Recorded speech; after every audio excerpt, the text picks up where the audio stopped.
బడా దోస్తు వెనకాల వీళ్ళు బేరింగ్ పోయిందని మాకు కాల్ వచ్చింది. మేము వెళ్ళి చూస్తే చూడండి, బేరింగ్ అయితే ఎంత దారుణంగా మాడి మసి అయిపోయింది. కస్టమర్ అయితే 4 రోజులే అయ్యింది కొత్త బేరింగ్ వేయించి, ఎందుకు పోయిందా అని మమ్మల్ని అయితే అడిగాడు.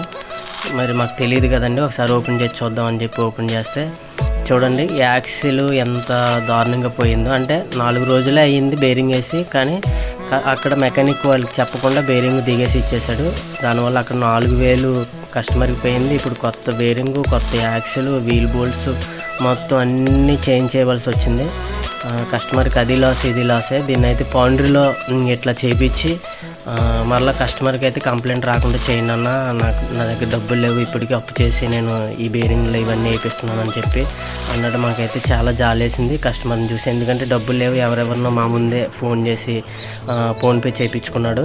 మేము వెళ్ళేసరికి నైట్ అయిపోయిందండి. బండి దగ్గరికి నైటే మేము చేసి కస్టమర్కి, ఎందుకంటే లోడ్ వెహికల్ జాకీ కూడా అక్కడ లేవలేదండి, నేల మెత్తగా అయిపోయింది. కానీ అలాగే రిస్క్, కానీ కస్టమర్కి అయితే నైట్ బండి ఇవ్వాలని చెప్పి రోడ్డు మీద బండి ఉండిపోయింది ప్రమాదంగా. చూడండి మా కాళ్ళు కూడా రోడ్డు వైట్ లైన్ దగ్గరికి వచ్చేసి ఇలా ముడుచుకొని వర్క్ చేయవలసి వచ్చింది.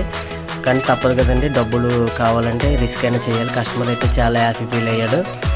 కస్టమర్కి అయితే నైట్ బండి వెహికల్ రెడీ చేసి మేము ఇచ్చేసాము.